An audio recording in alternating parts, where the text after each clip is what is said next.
राधे राधे। मेरे प्यारे भाइयों बहनों माताओं व बंधुओं, संस्कार की बातें चैनल में आपका स्वागत है।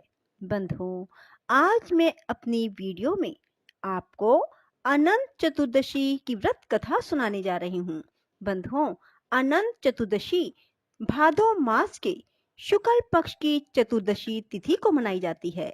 इस दिन भगवान विष्णु की विशेष रूप से पूजा आराधना की जाती है। जो मनुष्य भी अनंत चतुर्दशी का व्रत करते हैं और व्रत कथा को सुनते हैं, भगवान विष्णु उनके सभी मनोरथ शीघ्र अतिशीघ्र पूर्ण कर देते हैं। बंधुओं, पूर्ण विश्वास सच्ची श्रद्धा के साथ ही अनंत चतुर्दशी का व्रत करें और कथा सुने। बंधुओं, यदि आपने YouTube चैनल संस्कार की बातें अब तक सब्सक्राइब नहीं किया तो जरूर करें और बेल आइकन दबाना ना भूलें, ताकि आपको हमारी आने वाली सभी वीडियोस की जानकारी सबसे पहले हो सके। बंधुओं, कथा को पूरी सुने। सुनने के बाद कथा का पूर्ण फल प्राप्त करने के लिए कमेंट बॉक्स में राधे राधे अवश्य लिखें। बोलो विष्णु भगवान की जय हो। प्राचीन काल में सुमंत नाम का एक नेक तपस्वी ब्राह्मण था। उसकी पत्नी का नाम दीक्षा था। उसकी एक परम सुंदरी, धर्मपरायण तथा ज्योतिर्मयी कन्या थी, जिसका नाम सुशीला था। सुशीला जब बड़ी हुई तो उसकी माता दीक्षा की मृत्यु हो गई। पत्नी के मरने के बाद सुमंत ने कर्कशा नाम की स्त्री से दूसरा विवाह कर लिया। सुशीला का विवाह ब्राह्मण सुमंत ने कौंडिन्य ऋषि के साथ कर दिया। विदाई में कुछ देने की बात पर कर्कशा ने दामाद को कुछ ईंटें और पत्थरों के टुकड़े बांध कर दे दिए। कौंडिन्य ऋषि दुखी हो अपनी पत्नी को लेकर अपने आश्रम की ओर चल दिए, परंतु रास्ते में ही रात हो गई। वे नदी पर संध्या करने लगे।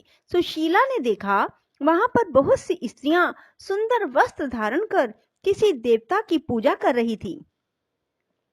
सुशीला के पूछने पर उन्होंने विधि पूर्वक अनंत व्रत की महत्ता बताई। सुशीला ने वही उस व्रत का अनुष्ठान किया और 14 गांठों वाला डोरा हाथों में बांधकर ऋषि कौंडिन्य के पास आ गई। कौंडिन्य ने सुशीला से डोरे के बारे में पूछा तो उसने सारी बात बता दी। उन्होंने डोरे को तोड़कर अग्नि में डाल दिया। इससे भगवान अनंत जी का अपमान हुआ। परिणामतः ऋषि कौंडिन्य दुखी रहने लगे। उनकी सारी संपत्ति नष्ट हो गई। इस दरिद्रता का उन्होंने अपनी पत्नी से कारण पूछा तो सुशीला ने अनंत भगवान का डोरा जलाने की बात कही। इसके बाद पश्चाताप करते हुए ऋषि कौंडिन्य अनंत डोरे की प्राप्ति के लिए वन में चले गए। वन में कई दिनों तक भटकते भटकते निराश होकर एक दिन भूमि पर गिर पड़े। तब अनंत भगवान प्रकट होकर बोले, हे कौंडिन्य, तुमने मेरा तिरस्कार किया था, उसी से तुम्हें इतना कष्ट भोगना पड़ा। तुम दुखी हुए, अब तुमने पश्चाताप किया है। मैं तुमसे प्रसन्न हूँ। अब तुम घर जाकर विधि पूर्वक अनंत व्रत करो। 14 वर्ष पर्यंत व्रत करने से तुम्हारा दुख दूर हो जाएगा। तुम धन धान्य से संपन्न हो जाओगे। कौंडिन्य ने वैसा ही किया और उन्हें सारे क्लेशों से मुक्ति मिल गई। श्री कृष्ण की आज्ञा से युधिष्ठिर ने भी अनंत भगवान का व्रत किया, जिसके प्रभाव से पांडव महाभारत के युद्ध में विजयी हुए और चिरकाल तक राज्य करते रहे। एक अन्य व्रत कथा। एक बार महाराज युधिष्ठिर ने राजसूय यज्ञ किया। उस समय यज्ञ मंडप का निर्माण सुंदर तो था ही, अद्भुत भी था। वह यज्ञ मंडप इतना मनोरम था कि जल व थल की भिन्नता प्रतीत ही नहीं होती थी।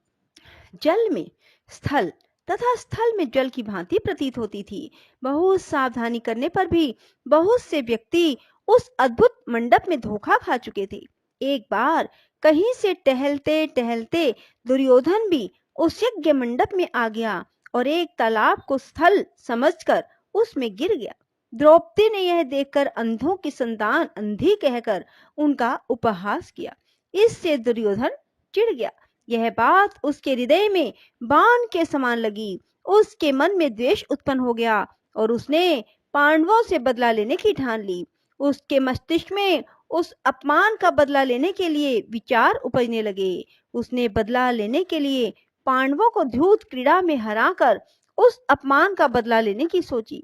उसने पांडवों को जुए में पराजित कर दिया। पराजित होने पर प्रतिज्ञा अनुसार पांडवों को 12 वर्ष के लिए वनवास भोगना पड़ा। वन में रहते हुए पांडव अनेक कष्ट सहते रहे। एक दिन भगवान कृष्ण जब मिलने आए तब युधिष्ठिर ने उनसे अपना दुख कहा और दुख दूर करने का उपाय पूछा। तब श्री कृष्ण ने कहा, हे युधिष्ठिर, तुम विधि पूर्वक अनंत भगवान का व्रत करो।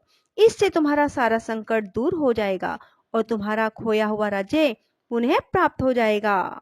इसलिए बंधुओं, अनंत भगवान का व्रत करने से मनुष्य के सभी दुख दूर हो जाते हैं। अनंत भगवान की पूजा करें और अनंत सुख की प्राप्ति करें। बोलो अनंत भगवान की जय, विष्णु भगवान की जय। राधे राधे, जय श्री कृष्णा। बंधुओं, यदि आपको हमारी वीडियो पसंद आए तो इसे लाइक करने के साथ साथ शेयर अवश्य करना। धन्यवाद।